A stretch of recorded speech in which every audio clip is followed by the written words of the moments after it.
Hi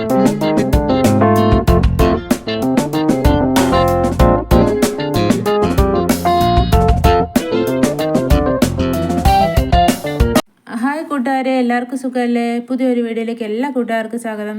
അപ്പോൾ രാവിലത്തെ കുറച്ച് ചെറിയ കുഞ്ഞു വിശേഷങ്ങളൊക്കെ ആയിട്ടാണ് കേട്ടോ ഇന്ന് വന്നിരിക്കുന്നത്. അപ്പോൾ എൻ്റെ കയ്യിലിരിക്കുന്ന പാവയ്ക്കയാണ്. പാവയ്ക്ക നമ്മൾ ഒരു ചെറിയ തീയൽ പോലെ വെക്കാൻ വേണ്ടിയിട്ടാണ് കേട്ടോ.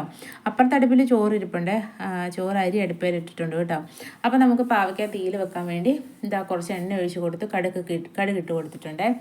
കടുകൊക്കെ നന്നായിട്ടൊന്ന് പൊട്ടി കഴിയുമ്പോഴത്തേക്കിന് കുറച്ച് കറിവേപ്പിലയും കൂടി ഇട്ട് കൊടുക്കുവാണേ. അപ്പം ഇത് പാവയ്ക്ക തീയലല്ല, എന്നാൽ പാവയ്ക്ക വറുത്തരച്ചിട്ടൊരു കറി കേട്ടോ. തീയലെന്ന് പറയുമ്പോൾ സാധാരണ നമ്മൾ ഒത്തിരി ചാറില്ലാതെ അല്ല തീയലുണ്ടാക്കുന്നത്. ഇതിപ്പോൾ ഞാൻ കുറച്ച് ചാറ് രീതിയിലാണ്, ചാറുകറി പോലെയാണ് വെക്കുന്നത്.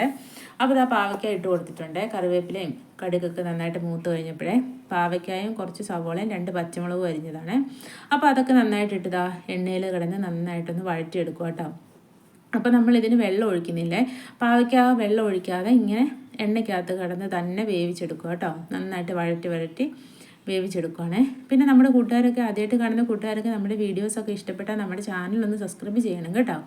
പിന്നെ നമ്മുടെ കൂട്ടുകാരൊക്കെ വീഡിയോയ്ക്ക് ലൈക്ക് അടിക്കണേ. അപ്പോൾ പാവയ്ക്കൊക്കെ നന്നായിട്ട് ഇളക്കി കുറച്ച് ഉപ്പിട്ട് കൊടുക്കുകയാണ്. ഉപ്പൊക്കെ ഇട്ട് കൊടുത്ത് നന്നായിട്ടൊന്ന് ഇളക്കിയിട്ട് നമ്മൾ അടച്ച് വെക്കും കേട്ടോ. പിന്നെ ഇടയ്ക്കിടയ്ക്ക് ഇങ്ങനെ അടച്ച് വെച്ച് ആണ് കേട്ടോ വേവിക്കുന്നത്. അപ്പം അടപ്പ് തുറന്ന് നമ്മൾ ഇടയ്ക്കിടയ്ക്കൊക്കെ ഇങ്ങനെ ഇളക്കി നോക്കണേ. അപ്പോൾ അല്ലെങ്കിൽ ചിലപ്പം ഇളക്കി നോക്കില്ല, ചിലപ്പോൾ അടിക്ക് പിടിക്കും. അപ്പോൾ അതുകൊണ്ട് പാവയ്ക്ക ഞാൻ ഇളക്കിയിട്ടൊന്ന് അടച്ച് വെച്ചേ. അപ്പോൾ നമ്മുടെ ചോറ് നന്നായിട്ട് തിളച്ച് വന്നിട്ടുണ്ട് കേട്ടോ. അപ്പോൾ ഈ തിളച്ച ചോറ് ഞാൻ റൈസ് കുക്കറിനകത്തേക്ക് എടുത്ത് മാറ്റി വെക്കുവാണേ. അപ്പോൾ ഒന്ന് പാവയ്ക്ക ഒന്ന് തുറന്ന് നോക്കി ഒന്നും കൂടി ഒന്ന് ഇളക്കി കൊടുക്കുക കേട്ടോ.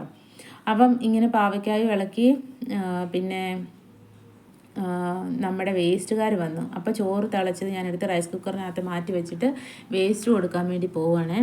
അപ്പോൾ വേസ്റ്റ് കൊടുത്തിട്ട് ഇന്ന് വേസ്റ്റുകാർ നേരത്തെ വന്നു, രാവിലെ വന്നു. അല്ലെങ്കിൽ അവർ ചിലപ്പം 10-11 മണിയാകും വരുമ്പോഴേ. അപ്പോൾ വേസ്റ്റ് കൊടുത്തിട്ട് വന്നിട്ട് കുടിക്കാൻ വെള്ളം അടുപ്പേ വെച്ച് പിന്നെ പാവയ്ക്ക കറി വെക്കാൻ വേണ്ടിയിട്ട് തേങ്ങായും ഒക്കെ വറുത്ത് അരച്ച് മാറ്റി വെച്ചിട്ടുണ്ട്. അപ്പം പാവയ്ക്ക ഒന്ന് തുറന്ന് നോക്കി കഴിഞ്ഞപ്പോഴത്തേക്കിന് പാവയ്ക്ക നന്നായിട്ടൊന്ന് വഴണ്ട് വന്നിട്ടുണ്ട്. പാവയ്ക്കയുടെ കളറൊക്കെ മാറി പാവയ്ക്കയൊക്കെ നന്നായിട്ട് വഴന്ന് വന്നിട്ടുണ്ട്. അപ്പോൾ അതിലേക്ക് നമ്മൾ കുറച്ച് പുളിവെള്ളം ഒഴിക്കുകയാണ്. ഒരു ചെറിയ പുളിയാണ്.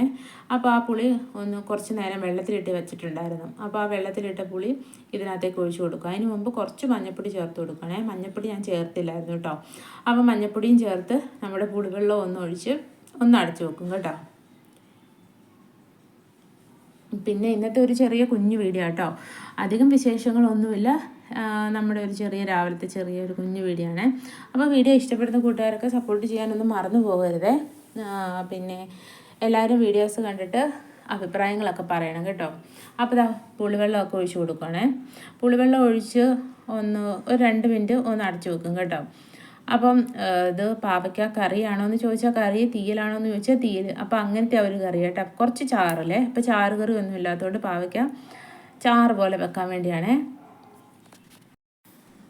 അപ്പോൾ ഇങ്ങനെ കറി വെക്കാത്ത കൂട്ടുകാരൊക്കെ ഉണ്ടെങ്കിൽ ഇങ്ങനെയൊക്കെ കറി വെക്കും കേട്ടോ. പാവയ്ക്ക നല്ലൊരു ടേസ്റ്റ് ആട്ടോ. മിക്കവരും തന്നെ പാവയ്ക്കൊക്കെ ഇങ്ങനെയായിരിക്കും, തീയലൊക്കെ ഇങ്ങനെയായിരിക്കും വെക്കുന്നത്. അപ്പോൾ പുളിയൊക്കെ ഇട്ട് പുളിവെള്ളമൊക്കെ ഒഴിച്ചൊന്ന് ഇളക്കി കൊടുത്തിട്ടൊന്ന് തുറന്ന് നോക്കിയേ. അപ്പോഴേക്കും ഞാൻ വെള്ളമൊക്കെ പറ്റിയപ്പോഴത്തേക്കും അരപ്പിടുക കേട്ടോ. അപ്പോൾ അരപ്പിനകത്ത് കുറച്ച് വെള്ളം ഒഴിച്ചാട്ടോ അരച്ചെടുത്തത്. ഇപ്പോൾ നമ്മളൊരു കറി പോലെയല്ലേ വെക്കുന്നത്. അപ്പോൾ അതുകൊണ്ട് വെള്ളം ഒഴിച്ച് അരച്ചെടുത്തുകൊണ്ട് അരപ്പൊക്കെ ഇട്ട് ആവശ്യത്തിന് ചാറൊക്കെ ആക്കി എടുത്തിട്ടുണ്ട്. പിന്നെ ഇങ്ങനെ വെക്കുവാണെങ്കിൽ നമുക്കൊരു കറിയാകും, ഒഴിച്ചു കൂട്ടാനൊരു കറിയാവുമല്ലോ. അപ്പോൾ അതുകൊണ്ടാണ് ഞാനിങ്ങനെ കറി പോലെ വെച്ചത്. അപ്പോൾ കുടിക്കാൻ വെള്ളമൊക്കെ തിളച്ച് വന്നിട്ടുണ്ട്. അപ്പോൾ കുടിക്കാൻ വെള്ളത്തിനകത്ത് നിന്നിട്ടിരിക്കുന്ന മല്ലിയല്ല ജീരകം കേട്ടോ. ചില ദിവസം മല്ലി ഇടും, ഉലുവ ഇടും, പിന്നെ ദാഹശമനി ഇടും, അങ്ങനെ ഒക്കെ മാറ്റി ഇടാറുണ്ട്. അപ്പോൾ ഇന്ന് ജീരകമാട്ടോ ഇട്ടത്. അപ്പോൾ നന്നായിട്ട് വെള്ളം തിളച്ച് വന്നത് മാറ്റി വെച്ചിട്ടുണ്ട്. പിന്നെ ആ അടുപ്പിലേക്ക് കുറച്ച് എണ്ണ ഒഴിച്ച്, പാത്രത്തിനകത്ത് കുറച്ച് എണ്ണ ഒഴിച്ച് കടുക് ഇട്ട് 2 അല്ലി വെളുത്തുള്ളി ഇട്ടിട്ട് കുറച്ച് കറിവേപ്പിലും കൂടി ഇട്ട് കൊടുത്തിട്ട് നമ്മുടെ മെഴുക്കുവരട്ടി വെക്കുന്നത് ക്യാരറ്റും വാഴയ്ക്കായും കൂടി ഒരു മെഴുക്കുവരട്ടിയാണ്. അപ്പോൾ അത് വെക്കാൻ വേണ്ടിയിട്ടാണ് നമ്മൾ കടുകൊക്കെ ഇട്ട് പൊട്ടിച്ചത്. അപ്പം കുറച്ച് ക്യാരറ്റ് ഇരിപ്പുണ്ടായിരുന്നു, ഒരു വാഴക്കയുടെ കുറച്ചും കൂടി ഇരിപ്പുണ്ടായിരുന്നു, പകുതി ഇരിപ്പുണ്ടായിരുന്നു. അപ്പം അത് വെറുതെ വേസ്റ്റ് ആക്കണ്ടല്ലോ എന്ന് വിചാരിച്ച് രണ്ടും കൂടെ ഒരു മെഴുക്കുവരട്ടി പോലെ വെക്കാമല്ലോ എന്ന് വിചാരിച്ചേ. അപ്പോൾ ഈ മെഴുക്കുവരട്ടിക്കകത്ത് മുളക് പൊടി ഇടുന്നില്ല കേട്ടോ. ഇത് രണ്ടും കുറച്ച് ആവശ്യത്തിന് മുളക് ഇട്ടിട്ടുണ്ട്, പച്ചമുളക് ഇട്ടിട്ടുണ്ട്, സവോള അരിഞ്ഞിട്ടുണ്ട്.